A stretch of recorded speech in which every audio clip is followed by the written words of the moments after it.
Tonight is the night. Welcome to the JR Show. Welcome to the JR Show. Tonight is the night. Welcome to the JR Show. Tonight is the night. Welcome to the JR Show. Tonight is the night. Welcome to the JR Show. Tonight is the night. Ani ana pud ta sa show nga gabi ra gid mahitabo diri sa Tonight is the Night. Welcome to the JR Show. Woo! Woohoo! Woo!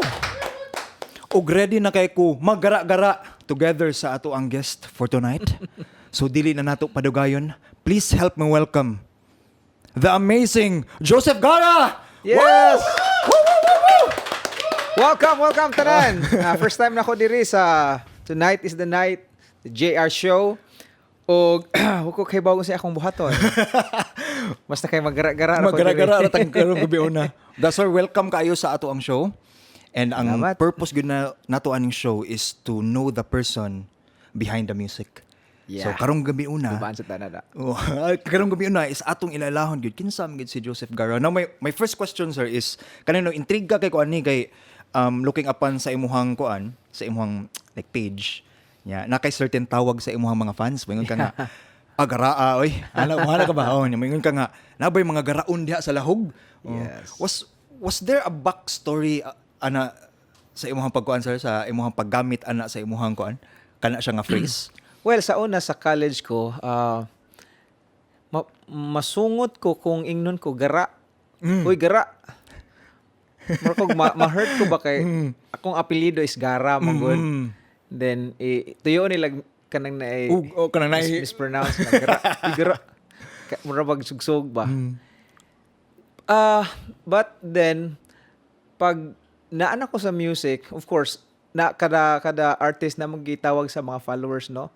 So nakaingon ko nga, what if akong gamiton na lang to nga gara. Which is na-recall to nimo sa una katong pag-college. So mo to nga sa una masungot ko ani maminaw nga garaon. Pero karon malipay na ko garaon baka dungog og nay garaon uy. Ako man na. So gigamit na to na nga instead nga masungot ko atong gamiton ni be para nga mura mo ko siya maka bagting sa dunggan, di ba? So what if tawgon nako akong mga followers og garaon, di ba? Effective. Effective. Right? Karon sa amon nimo siya na like use good like was it recent nga kuan or dugay-dugay na? Since nag-build up ko sa akong name as a songwriter or original music creator, mga naas pandemic times. Yeah. Kaya sige kog suwat sa una og mga kanta, pero wala pa ko ka-decide unsay tawag sa mga followers kay wala pa man sad po ko'y followers kaayo sa Okay, una. Yeah. So, Mato siya. so dito gito siya Dito nagsugod ang mga garaon. Kung nagkaraghan pa bitaw, gara na ginong kayo. Siyempre, ang namay mga, di ba, mga tagline nga garaa, uy. O garaa ni mo, uy. Oo. Ito na lang sa nagigamit. Lagi Kaya dito sa Cebu kay normal na gina siya. Uy, gra gini mo. yeah, itong Nakaroon sakyan. na brand gini mo Yeah. noon siya noon. Now ikaw sir is you're from Bohol. Bohol. Born and raised sa Bohol. Born and raised sa Bohol. Yes.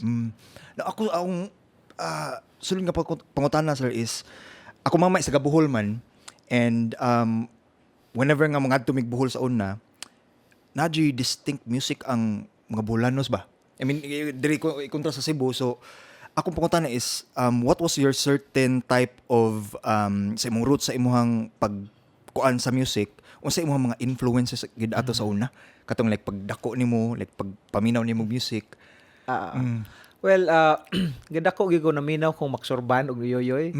Mao mo ginay music sa bukid kay wala man poy syempre taga bukid ta ang atong madunggan ni radyo kung sa feed sa radyo mo say ato ang madunggan so eventually na natatak sa akong DNA kana nga mga novelty songs and then gawas pa ana ang akong lola sa una kay uso man tong magkanta-kanta ag lullaby ang mga katiguangan. Mga parents sa una bitaw wala pa man ay uso ng Cocomelon ron. karon na. Oo. Bitaw tong looking back ganahan ko sa una kay mga Bisaya ang kuan roots yun na to ba? Mga Bisaya ang Bisaya mga songs. gito ang imong Oo. unang gig nadunggan. Mauna siya isa sa mga influences nako. Umuing kag kinsa influence nimo sa imong music? Akong lola. Number one akong lola, Yoyoy og si Max Urban. Eventually nag high school ko, minaw na kong mga ballad, mga kay hindi apil mo kog mga singing contest sa una. Sa una pag yun. Yeah, so balladeer ko, mga Martin, Gary V, kanamay akong tirada. Yeah, pag high school na ko, nagsugod kog suwat og mga kanta, ganahan ko sa mga sinuwatan nilang Gary Granada. Oo, nila ni nalimot ko si Joy Ayala. Ana nga mga agi. And then syempre as an artist mangita mangyud kag imong buho. Sa kawide sa universe dapat naagi kay spot ana. So mo to nga unsa may naanak ko kitahay mangutana man gyud ta sa may naanak ko kato mga kanta ni Lola sa una tari dari da tarara may akan sa tong mga Inday Kalachuchi tada Pahinumdum sa tas. kano karon kilay di mo hindi nimo. Oo. So kana siya dahi one time dahi ko writer composer nangutanan nako nga sir imo laging mga songs kay murag nakadungog nako ana sa una. Sa una bag-o siya pero familiar kayo ang mga melodic line ko familiar bitaw kay gikan mo na sa mga tagpi nga mga kon sa una kalike katong uli. Nay part dito nga ta da di di di da da da da da di di di di di di dili man na siya bag-o sa atong dunggan. Mo na nga akong gituyo na siya kay aron inig paminaw nimo nagiduot sa imong dughan nga uy amo orong music sa una. Lagi. Ana Nya siya. ang music video sa nimo ato sir kay nostalgic jud kayo. Kana bang ikatanaw nimo like, I mean aside sa melody ikatanaw nimo sa kuan kay nostalgic jud na mo nga Na-match ra pod siya sa kuan gipod sa idea sa song and then na-visualize sa music video. Mo ta nga daghan na sang ganahan. Lipay ra sad ko kay daghang mga nice nga comments. Kay ang purpose gyud nako is to bring back memories mo mo yung murag ako pod personally kung muli ko sa amua naagi ko'y time nga well karon busy na po ko sa una napa ko'y time nga muadto ko sa kaliguanan nung sapa ano ito kon gana just to reminisce yeah, dito sa ako lang isa wala ko'y kaupan ako lang isa yung tanaw ko wala mo tikahoy aning dako sa una wa naman ano ito reminisce lang nindot magud kayo kanang makarelate kita na bahandi sa dughan ba kay ang pinaka golden years mong gud nimo kay kanang childhood tanang mga happenings especially katong mga moment nga happy mo kato siya ito mo imong balik-balikan gud no yes mo na siya no naka-mention ka sa imong lola sir pero naa ba mo'y sa inyong family naa ba like musicians gud or akong lolo is member sa they call it comparsa. Then akong amahan is self-taught siya nga singer. Balladeer po siya kintahay mo to nga. Pero late na siya nag-start mga minyo na siya nanagod me kintahay sugod siya kanta-kanta niya. Eventually nag-join siya mga contest. So kana ang akong sa lines akong lolo tanan sila mogunit og instrument mga musical instruments pero kanang naay taman ra po didto sa baryo ana. Ano siya.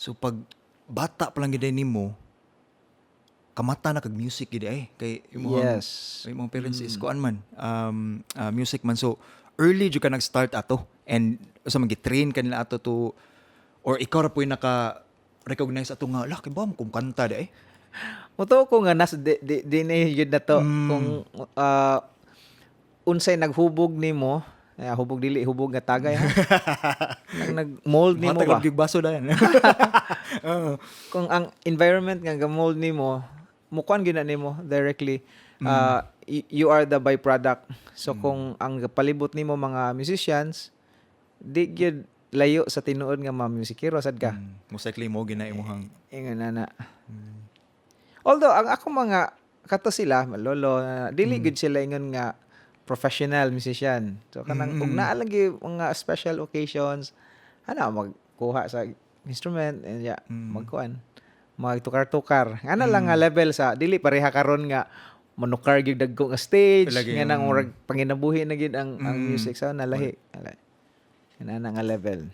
Ang music ato sa una is for kuan na gid for like for entertainment murag muna Yes. imong Tuba-tuba. tuba-tuba Oo, tagay-tagay. ang pagkanta nako sa una kay mura siya og kung naay mga bisita sa balay, mura ko bitaw og manghambog. Nga I know how to sing.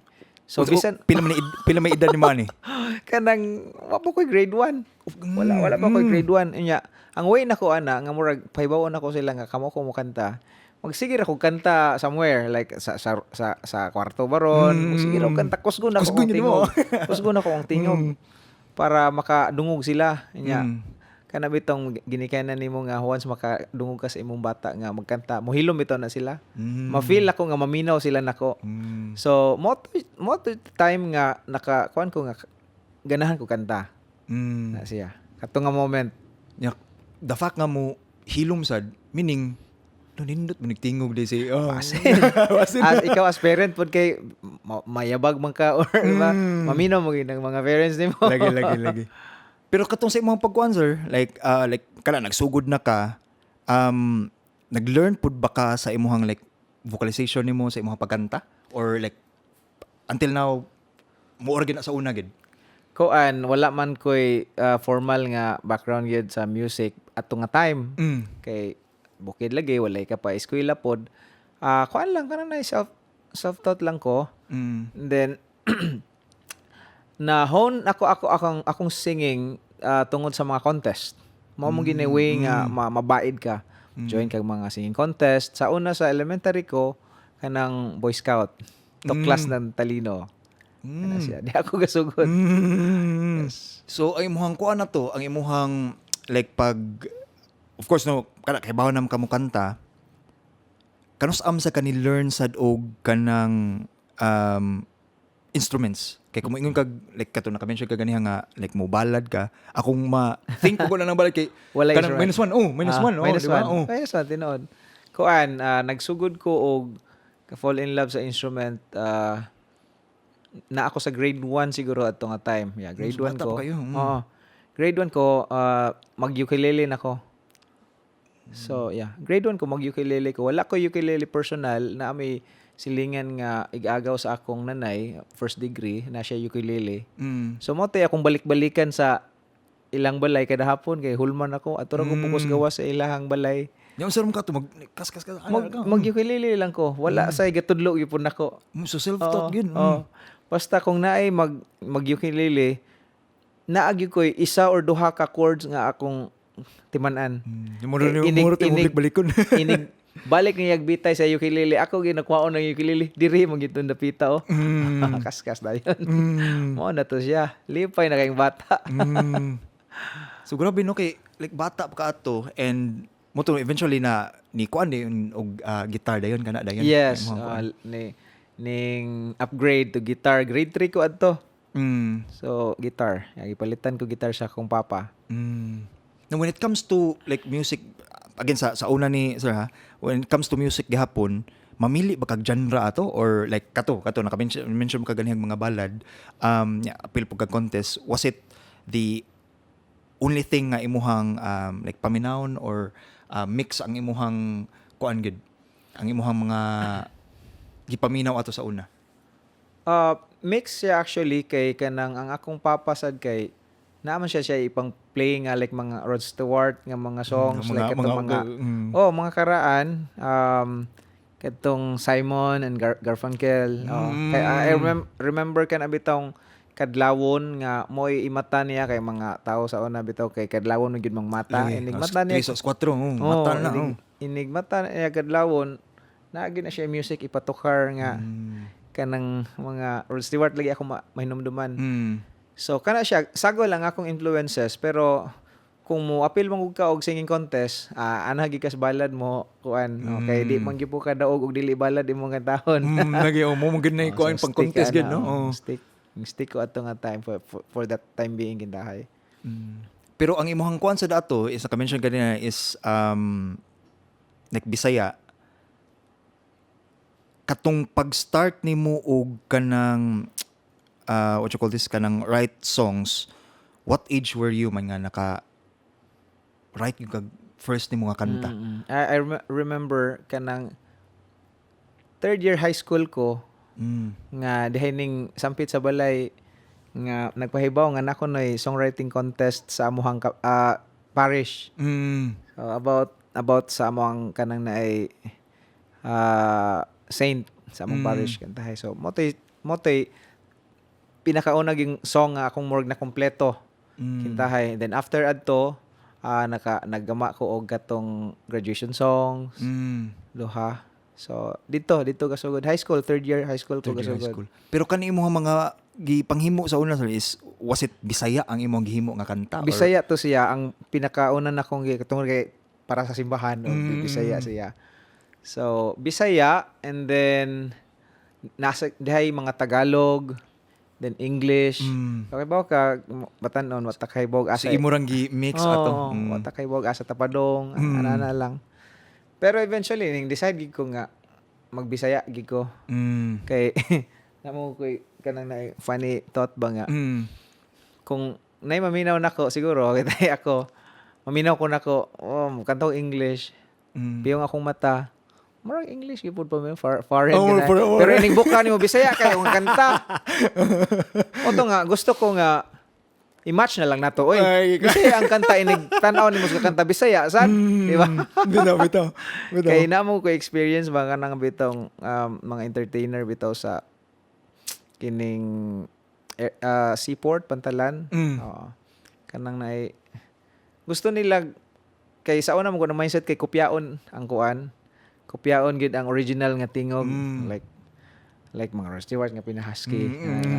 So mura ko Imusang sundo no. oo, mura ko lain man kay kanang naay dili man akita, dili man ta dagkog vocal cords, hintahay ba? So what if kanang magpakatotoo ta ba hintahay sa ato ang music. So diha ko ga naka-realize nga Bisaya gyud akong dugan. Kana man ang mangkanta sa mga pantalan no kanang naara na sa diha ang kuan niya mag mo ba na imong pasabot? Oo. Kana sila. Maayo manganta na sila. Ang ako lang kuan is kanang naay ganahan ko maminaw personal gud ni nako nga kuan murag preference kintahay nga ganahan ko maminaw nga Bisaya unta. Especially kung inig ato nimo sa pandalan padto kag Bohol, syempre ga-expect ka nga Bohol ang like kung turista ka, makita nimo is ang beauty sa Bohol, music sa Bohol, diba? Tuwag Hawaii, beauty sa Hawaii and music sa Hawaii. Di ba? Lain kayo Bohol, music sa US. Lain man. Lagi yung Di mo match. dili katong gi-mention ganiha nga dapat muhaom gyud sa kuan. Wala na ba may nawa? Sakto ba miss ko Nasa imuhang pagkuan, so imuhang sa imuhang songwriting processor is bali ni transis lagi ka diretso sa pagbisaya. Like wala di ka nga. Dili po to ingon nga dali kanang ning tukpod og pila ka years usa ko naka-realize or ning decide nga Bisaya. Tas-tasad. So na kay mga nabuhat po nato sa una nga of course Tagalog, English. Nay daghan. I find it cool nga English. Pa-cool ta ba? Mo lagi na inig kanta English pero inig tanaw nimo sa kanta Bisaya kayo. Ano bitaw kay Bisaya gyud ba ko feature kintahay na ba? Okay ra unta gipanganak patag kuan. Murag JR mga mestizo. Di ba? Ano ra siya? No, sir, ako mo segue ko kay kana nakastorya naman ta about sa music and mo arita sa imuhang career no as a musician. Was there a past nimo nga kanang nakasuway ka nga aside sa imuhang katong pagkuan sa mga ballad nakasuway when was the thought nga pwede man ko manganta ani niya makakwarta ko nakakuan ka na like kato sa like pag college nimo pagkuan nimo Like pwede man ko magkuan ani pwede man ko ni career ang ako ang music maximize nimo ang kuan imong talent.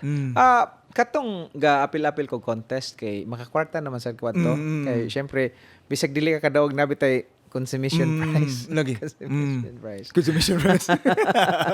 Lagi. So kadto pa lang daan naka-realize na ko nga makakwarta ko ani nga kuan. Then mo gipuy atong ganahan. So pag ga high school pa ko ato, ang hometown is Alicia. Mga 2 hours na siya kung imong biyayon padung sa syudad or padung sa Panglao, ibin to Panglao. So high school pa ko adto, magsige ko biyahe, more padung ko mo graduate adto, magsige ko biyahe from Alicia to Panglao every day. Kay ga klase pa man mi pero padung na mi bakasyon, padung na graduation. Mga 2 months before sa among graduation, sigo biyahe-biyahe. Para mo gig. Oo. Lipay na kaayog na ako'y 500 pesos sa una nga TF kintahay. Unsa man ni siya nga kuan mga ilhan sa mga edad ani, mga 2004. Taon na. 2004. Yeah, taon na siya. So kato maoy nakatabang gyud nako namo sa akong family. Akong airpot kay kuha mas Ginoo sayo mga high school ko, early high school. So mo to nga lipay ra pud ko nga naara poy murag makabuhi ra ko sa akong kagalingon ba. So through music buhi kayo. Ka-snacks pa. Ito muna ang kuan. And pero katong before ka nagkuan gud like focus gud sa music, na ba kay trabaho ato sa una before ka nag kuan? That time 2010 nga kanang ning decide ko nga manarbaho gyud ko kay murag low pud to nga time pud sa akong life unya low pud ang mga gig. So decide ko nga mag call center. Call center ko sa call center sa IT Park. So nari kag Bohol. I'm so sorry. Nari kag Cebu. Yeah, nari kag Cebu. So kuan na gyud ako, tahanan na po nako ning Cebu. Kato siya back in 2010 nag-call center ko for 3 months. 3 months ra. Diha man ko kailang kanang naay designer coordinator sa og mga weddings ingon siya. Asa na di karon wala kita nimo dito sa Bohol nga gig og kuan. Naana ko diri sa kuan call center ko. Unsa man ka uy? Pila man di fildo ni mo riha, tagaan ka na ko gig dito. Mo to siyang dito ko sa pantalan adto. Pagkadungog na ko adto, nalipay ko kay ang gig baya kay isa ka gig mga half na sa sweldo in 1 month. Mo to nga og tuod man gitagan gi ko niya mga gigs dito sa Bohol. Hingbalik ko. So og wala pa to siya. Si ako mention si Michael Yu. Shout out. Shout out. Salamat niya. So nabalik ko sa music scene sa mga weddings. So ang ako yung racket dito is weddings. Kay dili pa man tamabuhi kung original kato nga time kung original nga mga songs wala pa maminaw nimo. Dili pa uso ang Vispop. So kato siya nga nabalik ko. Then nata diri ron. Grabe ang kuano, grabe ang murabag you think that path is mo I na have gid to na make ba? sure nga akong music dili lang taphaw. Kung magdahom, di ko mulihay. Gusto kong maigo, kusugog intimano. Himo na ko. Whoa.